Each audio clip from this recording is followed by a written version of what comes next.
আসসালামু আলাইকুম রহমতুল্লাহ। প্রিয় বন্ধুরা, আশা করি মহান আল্লাহ তাআলার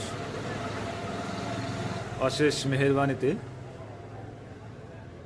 সকলেই ভালো আছেন, সুস্থ আছেন। সেই প্রত্যাশায় আজকে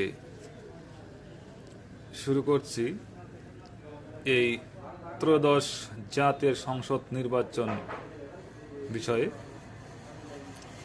এই ত্রয়োদশ জাতীয় সংসদ নির্বাচন, এই নির্বাচনের ধোঁয়াশা যেন দূর হচ্ছে না কোনোভাবেই।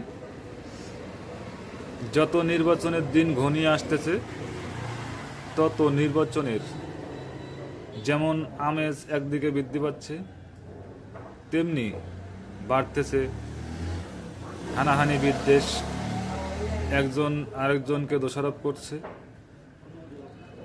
আজকে বেশ কয়েকটি জায়গায় দেখলাম মারামারি হয়েছে।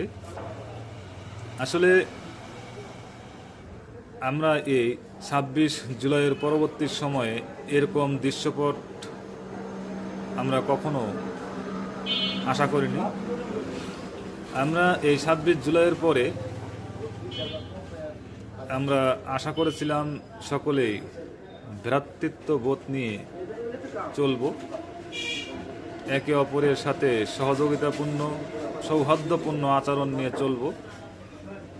কিন্তু আমরা দেখতে পাচ্ছি তার উল্টোটা।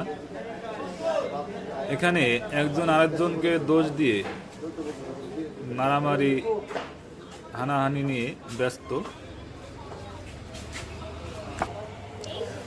তাই আসুন আমরা আমাদের সৌহার্দ্যপূর্ণ আচরণ বজায় রেখে এই ত্রয়োদশ নির্বাচনের প্রচার প্রচারণা করব। আমরা একজন আরেকজনকে সহযোগিতা করব। জনগণের ভোটে নেতা নির্বাচিত হবে, যাকে জনগণ ভালোবাসবে সেই এদেশের নির্বাচিত হবে।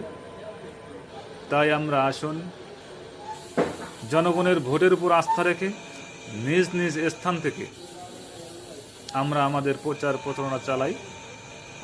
কোনো প্রকার হানাহানি না করে, কোনো প্রকার মারামারি না করে, সুষ্ঠু এবং সুন্দর একটি পরিবেশের মধ্য দিয়ে যেন আমরা এই ত্রয়োদশ নির্বাচনটি সম্পূর্ণ করতে পারি। আমরা যেই নির্বাচিত হোক না কেন তাকে সমর্থন করব। এখানে আমরা বুঝব না সে